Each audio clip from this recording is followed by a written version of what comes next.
할렐루야. 부활절에 오늘 주 앞에 나온 여러분들을 예수님의 이름으로 축복하고 또 환영합니다. 예수님은 지난 금요일에 십자가에 죽으시고 무덤에 장사되었습니다. 그리고 토요일에는 예수님이 무덤에 계셨고, 그런데 그 토요일은 사실 유대인의 안식일입니다. 그리고 오늘 안식 후 첫날 새벽에 막달라 마리아를 비롯한 일단의 여인들이 예수님의 몸에 그 향품을 바르기 위해서 새벽에 무덤을 찾아갔어요. 그 무덤을 찾아가서 보니까 무덤 문이 활짝 열리고 예수님의 시체가 보이지 않는 것입니다. 그래서 이 여인들이 굉장한 근심 가운데 있을 때 찬란한 옷을 입은 두 천사가 나타나서 그 여인들에게 놀라운 증언을 하게 됩니다. 누가복음 24장 5절 6절에 보니까 이렇게 나옵니다. 한번 읽어볼까요? 시작. 어찌하여 살아있는 자를 죽은 자 가운데서 찾느냐? 여기 계시지 않고 살아나셨느니라. 할렐루야. 하나님은, 예수님은 죽은 지 사흘 만에 다시 살아나셨습니다. 죽음을 이기시고 사망 권세를 이기시고 지옥 권세를 이기시고 다시 부활하신 것입니다. 따라서 우리가 믿는 그 예수님은 지금도 살아계신 예수님인 줄 믿으시기 바랍니다. 천사의 증언을 들은 이 여인들이 이제 무덤에서 돌아가가지고 그 11 제자들과 그리고 모인 사람들에게 그 예수님의 부활 소식을 전했습니다. 그러나 이 11 제자나 거기에 모여있는 성도들은 여인들의 말이 좀 믿기지가 않아요. 허탄한 듯이 보였어요. 그래서 믿지 않았다, 이렇게 성경에 나왔습니다. 그 일이 있고 난 후에 예루살렘에서 이제 엠마오로 내려가는 두 제자에게 길에서 부활하신 예수님이 나타나셨어요. 그런데 그들은 눈이 가려워져서 이 부활하신 예수님을 바라보지 못했습니다. 그런데 이제 함께 들어간 이 숙소에서 예수님이 이제 그 두 제자에게 떡을 떼시는데 그때야 비로소 이 두 제자의 눈이 밝아져 가지고 이 부활하신 예수님을 알아보게 됩니다. 그런데 그 알아보자마자 이미 예수님은 사라지고 없었죠. 두 제자는 즉시 예루살렘으로 다시 돌아갔습니다. 돌아가서 보니까 11 제자와 또 성도들이 모여서 예수님이 부활했다는 이야기를 서로 하고 있는 거예요.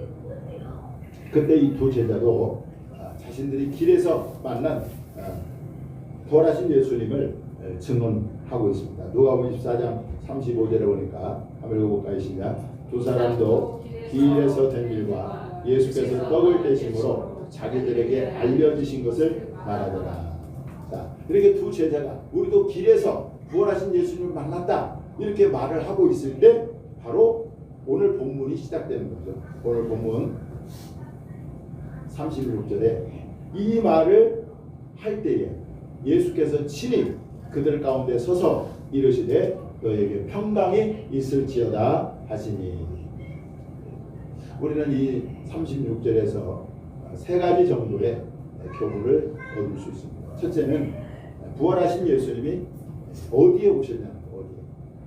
그것은 11 제자와 그리고 믿는 성도들이 모인 그 장소에 예수님이 오셨다는 것입니다. 할렐루야. 이것은 오늘날도 마찬가지입니다. 예수님은 지금도 이 성도들이 모인 곳에 주님은 찾아오시는 것입니다. 그래서 마태복음 18장 20절에 보니까 이런 말씀이 있어요. 한번 읽어볼까요? 시작. 두세 사람이 내 이름으로 모인 곳에는 나도 그들 중에 있느니라. 아멘. 그러니까 이 지금 예배 가운데 우리가 예수 이름으로 모였지 않습니까? 이곳에 주님이 성령으로 함께 하시는 줄 믿으시기 바랍니다. 요한복음 20장에 보면 부활하신 예수님이 오셨을 때에 거기에 없었던 제자가 하나 있습니다. 12제자 중에 하나가 있었는데 그 누구냐면 도마입니다. 이 도마는 제자들이 모였을 때 그 자리에 없었어요. 그러다 보니까 그 자리에 없을 때 예수님이 오신 거예요. 부활하신 예수님이 오신 거예요. 자, 요한복음 20장 24절에 보니까 12제자 중에 하나로서 이 두모라 불리는 도마는 예수께서 오셨을 때에 함께 있지 아니한지라. 그러니까 모임 가운데 제자들이 모여 있는데 그때 그곳에 예수님이 오셨는데 그 자리에 누가 없었느냐? 도마가 없었다는 거예요. 그래서 이걸 보면 여러분, 성도는 모임에 빠지면 안 된다는 거예요. 그 어떤 일이 있어도 예배 모임을 최우선 순위로 두어야 합니다. 특별히 여러분들 주일 예배는 우리가 정말 생명처럼 우리가 지켜야 되는 것입니다. 도마는 그날 모임에 빠짐으로 인해서 예수님을 만나지 못했을 뿐만 아니라 영적으로 엄청난 손해를 봤습니다. 왜냐하면 하나님은 모임 때마다 주시는 은혜가 다 다르기 때문이거든요. 하나님은 예배 때마다 모임 때마다 늘 새로운 은혜를 주시는 하나님이신 줄 믿습니다. 그래서 예배에 잘 참석하는 사람이 복도 받고 은혜도 받고 믿음도 빨리 성장합니다. 그래서 히브리서 기자는 성도들에게 이렇게 권면하고 있습니다. 우리 한번 읽어볼까요? 시작. 모이기를 패하는 어떤 사람들과 습관과 같이 하지 말고 오직 권하여 그날이 가까움을 볼수록 더욱 그리하자. 이 말은 무슨 말이에요? 모이기를 힘쓰라. 주님이 오실 날이 가까울 때에 여러분들이 모이기를 힘쓰라. 그렇게 우리에게 권면하고 있습니다. 저는 우리 성도들이 정말 이 모임에 적극적으로 예배 모임에 참여할 수 있기를 바랍니다. 그 사람에게 구원하신 예수님은 만나 주실 줄 믿습니다. 자, 오늘 또 우리가 36절에서 발견하는 교훈은 두 번째로는 예수님이 구원하신 예수님이 지금 어디에 계셨어요? 그들 가운데 서서 이렇게 나왔죠. 그 모임 그 가운데 서서 예수님께서 말씀하시고 계시는 것을 볼 수가 있습니다. 이것은 무엇을 말합니까? 예수 그리스도는 교회의 중심이라는 거예요. 여러분들, 교회는 어떤 것입니까? 교회는 예수 그리스도를 주와 구원자로 고백하는 사람들의 믿음의 공동체인 것입니다. 따라서 교회는 오직 예수 그리스도만을 믿고 예수 그리스도만을 경배하고 예수 그리스도만을 찬양하고 예수 그리스도만을 전해야 하는 것이 바로 교회인 것입니다. 그래서 바울이 전한 것도 바로 예수님이에요. 예수님. 자, 고린도전서 1장 22절 24절 한번 읽어보겠습니다. 시작. 유대인은 표적을 구하고 헬라인은 지혜를 찾으나 우리는 십자가에 못 박힌 그리스도를 전하니 유대인에게는 꺼리끼는 것이요 이방인에게는 미련한 것이로되 오직 부르심을 받은 자들에게는 유대인이나 헬라인이나 그리스도는 하나님의 능력이요 하나님의 지혜이라. 바울이 전한 것은 오로지 십자가에 못 박히신 그리스도를 전했다고 그렇게 고백하고 있습니다. 그 그리스도가 하나님의 능력이요 하나님의 지혜요 하나님의 구원이라는 거예요. 그래서 아무리 여러분들 교회가 크든 작든 외형적으로 교회의 모습을 갖추고 있어도 예수 그리스도가 없는 교회, 또 예수 그리스도가 중심이 아닌 교회는 그건 교회가 아닌 것이죠. 우리 꿈꾸는 교회가 오직 예수 그리스도가 중심이 되어서 예수만 높이고 그리고 예수님만 자랑하는 우리 교회가 될 수 있기를 주님의 이름으로 축원합니다. 자, 그런데 사실 이 성도 개인도 교회라는 거예요. 여러분들, 우리가 예수님으로 모인 이 공동체가 교회이기도 하고 또 성도 개인이 교회라는 거예요. 자, 고린도서 3장 16절에 보니까 이런 말씀이 있어요. 너희가 하나님의 성전인 것과 하나님의 성령이 너희 안에 계시는 것을 알지 못합니다. 우리 개인이 바로 성령님이 내주하고 계시는 바로 교회라는 거예요. 그래서 성도는요, 그 마음의 중심이 누가 있어야 돼요? 예수님이 계십니다. 우리 삶의 중심에 누가 있어야 되느냐? 바로 예수 그리스도가 있어야 한다는 것입니다. 자, 바울의 고백도 한번 들어보겠습니다. 그가 고백하기를 이렇게 얘기합니다. 다 같이 읽어보겠습니다. 시작. 내가 그리스도와 함께 십자가에 못 박혔나니 그런즉 이제는 내가 사는 것이 아니요 오직 내 안에 그리스도께서 사시는 것이다. 이제 내가 육체 가운데 사는 것은 나를 사랑하사 나를 위하여 자기 자신을 버리신 하나님의 아들을 믿는 믿음 안에서 사는 것이다. 오직 내 안에 누가 살고 있어요? 예수님이 살고 있다. 그렇게 고백하고 있습니다. 그러므로 우리 성도들의 그 마음과 성도들의 그 삶의 중심에 누가 있어야 됩니까? 예수 그리스도가 계셔야 되고 그 예수 그리스도가 있어야 됩니다. 저나 여러분이나 그야말로 정말 예수님을 위해서 살고 예수님을 위해서 죽는 그런 예수 중심의 삶을 살 수 있기를 주님의 이름으로 축원합니다. 자, 본문 또 36절에서 우리가 세 번째 발견하는 교훈은 예수님이 첫 번째 부활하셔서 제자들에게 선포한 말씀이 너희에게 평강이 있을지어다. 저도 여러분들에게 예수님의 이름으로 선포합니다. 여러분들에게 평강이 있기를 바랍니다. 여러분들의 마음에 그리고 여러분들의 가정에 그리고 여러분들의 직장과 사업장에 평강이 임하기를 주님의 이름으로 축원합니다. 그런데 예수님이 주시는 이 평강은요, 세상이 줄 수 없는 평강, 세상에서는 얻을 수 없는 평강이죠. 왜냐하면 그 예수님이 주시는 그 평강은 하나님 나라의 평강이기 때문에 그렇습니다. 자, 로마서 14장 17절 보겠습니다. 시작. 하나님의 나라는 먹는 것과 마시는 것이 아니요 오직 성령 안에 있는 의와 평강과 희락이라. 그 하나님의 나라의 평강, 그 평강을 주님이 지금 제자들에게 선포하고 계시는 것입니다. 여러분, 예수님이 주시는 평강은요, 환경이나 조건을 초월한 평강입니다. 그래서 그 사람이 부하거나 가난하거나 병들었거나 건강하거나 잘 되거나 안 되거나 전혀 상관이 없습니다. 주님이 주시는 평강이 임하면 어떤 상황이나 어떤 악조건 속에서도 기뻐할 수가 있고 평강할 수가 있는 것이죠. 이것을 우리는 바울이 세운 이 마게도냐 교회 성도들에게서 발견하게 되는데, 이 마게도냐 교회 성도들은 굉장한 환난과 시련 가운데 있었어요. 그리고 그들은 극심한 가난 가운데 있었습니다. 그런데 놀랍게도 그들에게 뭐가 있었느냐? 하나님이 주시는 평강이 있었어요. 기쁨이 있었다는 거예요. 그러므로 그들은 예루살렘 교회를 돕는 그 연구에 풍성하게 할 수 있었다는 것입니다. 우리 고린도후서 8장 1절 2절 읽어보겠습니다. 시작. 형제들아, 하나님께서 마게도냐 교회들에게 주신 은혜를 우리가 너에게 알리노니 환난의 많은 시련 가운데서 그들의 넘치는 기쁨과 극심한 가난이 그들의 풍성한 연고를 넘치도록 하게 하였느니라. 여러분들, 어떻게 이 환난과 시련 가운데 그리고 극심한 가난 가운데 이 넘치는 기쁨이 있을 수 있냐 이 말. 그러니까 이것은 주님이 주시는 평강이기 때문에 가능한 거죠. 다시 한번 여러분들을 축복합니다. 여러분들 환경을 초월한 예수 그리스도의 평강이 여러분들의 삶에 차고 넘치시기를 주님의 이름으로 축원드립니다. 자, 37절 오늘 본문 한번 읽어보겠습니다. 시작. 그들이 놀라고 무서워하여 그 보는 것을 영으로 생각하는다.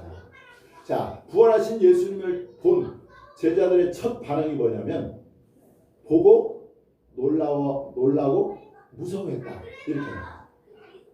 왜 그들은 부활하신 예수님을 보고 무서워했을까? 왜 그들은 부활하신 예수님을 영으로 생각했을까? 왜냐면요, 지금 제자들이 이렇게 모인 곳에 예수님이 문을 열고 들어온 게 아니에요. 예수님이 호련히 그들에게 나타난 것입니다. 그러니까 영으로 생각했다. 자, 이것을 이제 동일한 기사를 다루고 있는 요한복음에 그대로 나와 있습니다. 우리 한번 읽어볼까요? 시작. 이날 곧 안식 후 첫날 저녁 때에 제자들이 유대인들을 두려워하여 모인 곳의 문들을 닫았더니 예수께서 오사 가운데 서서 이르시되 너희에게 평강이 있을지어다. 그러니까 유대인들을 두려워해서 지금 예수 믿으면 잡아 죽이는 감옥 가게 하는 그런 살벌한 환경 속에서 제자들이 꼭 숨어 있었어요. 문을 꼭 잠그고 숨어 있었는데 거기에 예수님이 호련히 가운데 나타나신 것입니다. 그러니까 제자들 당연히 혹시 영은 아닌가 이렇게 무서워할 수밖에 없었던 것이죠. 한마디로 예수님은 문과 벽을 통과해서 온 거예요. 사실 문이 닫혀 있는데 오신 거죠. 여기서 우리는 예수님의 부활의 몸이 어떤 것인가를 알 수가 있습니다. 예수님이 부활하시기 전에는 예수님의 몸은 시공간의 제약을 받으셨어요. 그래서 어디를 가시려면 걸어서 가든지 배를 타든지 그렇게 가셔야 되겠고, 그리고 뭡니까? 배고픔도 느끼고 또 피곤도 느끼셨습니다. 그런데 부활하신 예수님의 몸은 더 이상 이 시공간을 제약을 받지 않아요. 그리고 예수님의 그 몸은 죽지 않는 몸으로 변화된 것입니다. 그리고 예수님은 목마르거나 배고프거나 또 피곤도 느끼지 않는 그런 몸으로 바뀌어집니다. 한마디로 예수님의 부활하신 그 몸은 신령한 몸으로 변화된 것입니다. 예수님의 부활이 왜 중요하느냐? 예수님의 부활이 성도들에게 왜 정말 기뻐할 일이냐? 그것은 예수님의 그 부활의 몸은 장차 예수 그리스도를 믿는 모든 성도들이 부활의 때에 입게 될 몸이라는 거예요. 이해가 됩니까? 예수님의 그 신령한 몸, 시공간을 초월하고 배고픔이나 또 피곤도 느끼지 않는, 죽지 않는 그 몸은 바로 우리 성도들이 입게 될 몸이라는 것입니다. 그래서 바울은 성도들의 부활의 몸을 이렇게 증언하고 있습니다. 제가 읽어보겠습니다. 시작. 죽은 자들의 부활도 그와 같으니 썩을 것으로 심고 썩지 아니할 것으로 다시 살아나며 욕된 것으로 심고 영광스러운 것으로 다시 살아나며 약한 것으로 심고 강한 것으로 다시 살아나며 육의 몸으로 심고 신령한 몸으로 다시 살아나니 육의 몸이 있은즉 또 영의 몸도 있느니라. 그렇게 말씀하고 있습니다. 예수님을 가장 대적했던 그룹이 바로 사두개인 그룹입니다. 이 사두개인 그룹은 부활을 믿지 않았어요. 그래서 부활을 믿지 않았는데 예수님은 그들에게 부활을 말씀하시면서 그렇게 얘기를 합니다. 자, 누가복음 20장에 보면 예수께서 이르시되 이 세상의 자녀들은 장가도 가고 시집도 가되 저 세상과 및 죽은 자 가운데서 부활하심을 얻기에 합당히 여김을 받은 자들은 장가가고 시집가는 일이 없으며 그들은 다시 죽을 수도 없다. 이게 우리가 성도가 부활하잖아요. 성도의 몸이 부활하게 되면 다시 죽을 수도 없고, 그리고 천사와 동등하다 그래요. 천사. 그리고 부활의 자녀로서 하나님의 자녀입니다. 그렇게 말씀합니다. 그러니까 예수님의 그 부활의 몸은 사실 우리 성도들이 앞으로 입게 될 그 부활의 몸이라. 예수님이 이제 그 죽은 지 나흘 된 나사로를 살리지 않습니까? 그런데 이 마르다는 죽은 자가 살아나는 것을 믿지 못했어요. 그럴 때 예수님께서 뭐라고 말씀하시냐면 이렇게 말씀합니다. 자, 한번 읽어보겠습니다. 시작. 예수께서 이르시되 나는 부활이요 생명이니 나를 믿는 자는 죽어도 살겠고 무릇 살아서 나를 믿는 자는 영원히 죽지 아니하리니 이것을 내가 믿느냐. 그래서 예수님이 부활이고 생명이기 때문에 나를 믿는 자, 예수를 믿는 자는 죽어도 살겠다는 거고 살아서 믿는 자는 영원히 죽지 않는다 말씀하고 있습니다. 이렇게 그래서 성도는 여러분 죽음을 두려워하지 않는 거죠. 왜냐하면 이제 죽지 아니할 그 신령한 몸으로 다시 살기 때문에 죽음을 두려워하지 않아요. 그래서 기독교 2000년 역사 가운데 수많은 사람들이 예수님 때문에 복음 때문에 기꺼이 자신의 목숨을 내어왔던 것입니다. 여러분 이런 부활 소망이 저와 여러분에게 있기를 주님의 이름으로 축원합니다. 자, 38절 39절 본문 한번 보겠습니다. 시작. 예수께서 이르시되 어찌하여 두려워하며 어찌하여 마음에 의심이 일어나느냐. 내 손과 발을 보고 나인 줄 알라. 또 나를 만져보라. 영은 살과 뼈가 없으되 너희 보는 바와 같이 나는 있느니라. 자, 부활하신 예수님을 본 제자들의 두 번째 반응이 뭐예요? 두려워하며 마음에 뭐예요? 의심이 있어서 의심입니다. 첫 번째 반응은 영인 줄 알고 무서워했는데 두 번째 반응은 두려워하면서 마음에 의심이 일어났다는 거예요. 그러니까 예수님이 어떻게 합니까? 손과 발을 보여주시면서 만져보라 말씀합니다.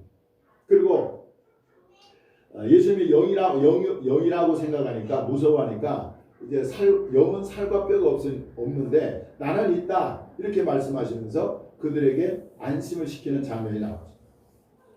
자, 그런데 예수님의 세 번째 그 제자들의 세 번째 반응이 나옵니다. 그게 이제 마지막 오늘 본문 말씀입니다. 읽어보겠습니다. 시작. 이 말씀을 하시고 손과 발을 보이시나 그들이 너무 기쁨으로 아직도 믿지 못하고 놀랍게 여길 때에 이르시되 여기 무슨 먹을 것이 있느냐 하시니 이에 구운 생선 한 토막을 드리니 받으사 그 앞에서 잡수시더라.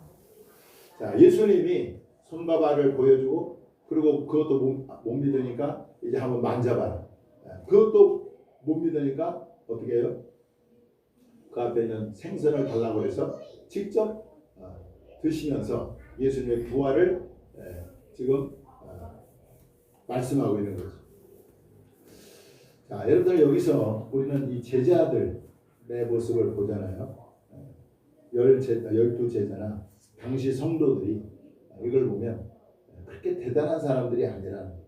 그들도 뭐요? 무서워하고 두려워 떨고 의심하고 믿지 못하는 그런 사람들이라는 거죠.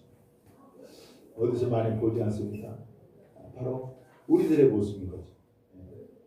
그러니까 그들도 우리와 별반 다르지 않다. 그래서 우리가 성경에 나오는 인물들은 우리가 대단하게 생각하는 경향이 있는데 그렇지 않다는 거예요. 그들도 우리와 똑같다는 것입니다. 그들도 두려워하고 믿지 못하고 의심하고 이게 그들의 모습이에요. 그런데 여러분 그들이 이 예루살렘과 온 유대와 사마리아와 그리고 소아시아와 로마 제국까지 복음으로 정복하는 사람들이 되었어요. 이게 어떻게 가능했을까? 그것은 오늘 본문에서 그 해답을 발견할 수 있습니다.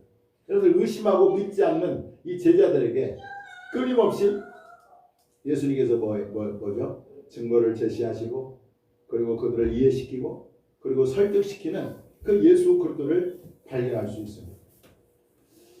그래서 제자들이 손과 발을 보여줘도 믿지 않으니까 이제는 한번 만져봐라 이렇게 말씀하시고 만져보라고 만져봤는데도 안 믿으니까 이제는 너희 중에 뭐죠? 생선이 있느냐? 가져와봐라. 내가 그래서 그 제자들 앞에서 먹음으로써 제자들에게 그 부활을 확증시키는 그 예수님의 모습을 발견하게 되는 것입니다. 그래서 예수님은 그들이 믿을 때까지 포기하지 않고 계속해서 그 일을 하시는 것을 볼 수가 있습니다. 그래서 마침내 그들로 하여금 믿게 한다는 겁니다. 그래서 어떤 사람이 그야말로 큰 믿음을 가졌거나 아니면 하나님께 크게 쓰임받고 있다면 그 사람이 위대한 것이 아니라 그 사람을 믿게 하시고 그리고 그 쓰임받는 자리에 서게 하신 그 하나님이 위대하신 것입니다.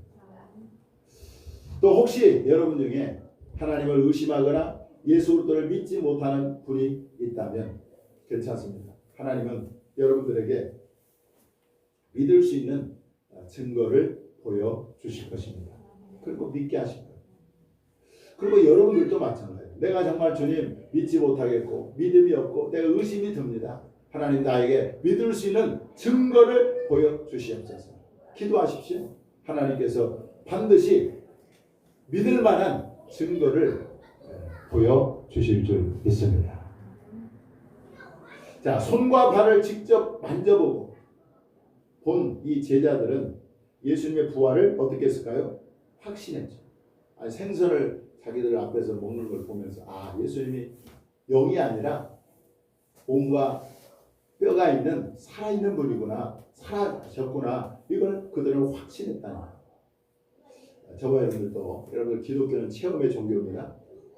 하나님을 체험함으로 확신 있는 신앙생활을 할 수 있기를 주님의 이름으로 축원합니다.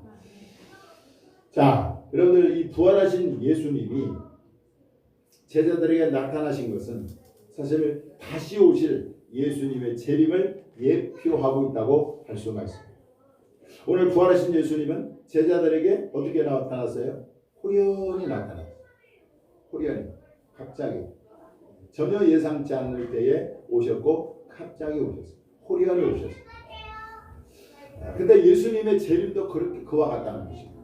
그래서 예수님은 말세를 사는 성도들에게 이렇게 권면하고 있습니다. 마가복음 13장 35절 37절 시작. 그럼 제가 읽어드리겠습니다. 그러므로 깨어있으라. 집주인이 언제 올는지 복 저물 때일는지 밤중일는지 닭 올 때일는지 새벽일는지 너희가 알지 못합니다. 그가 호련히 와서 너희가 자는 것을 보지 않도록 깨어 기도하라.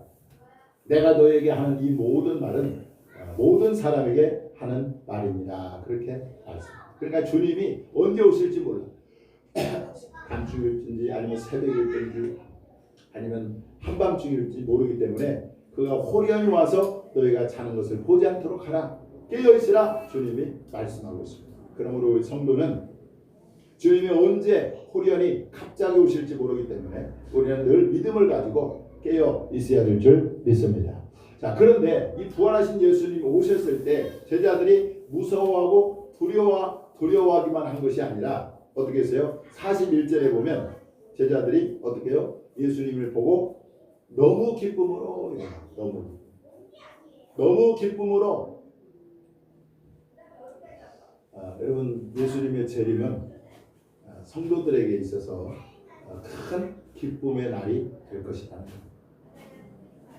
그러나 불신자들, 하나님을 믿지 않은 사람들은 어떻게 될까요? 그날이 이 불신자들에게는 공포와 심판과 두려움의 날이 될 것이라는 거죠.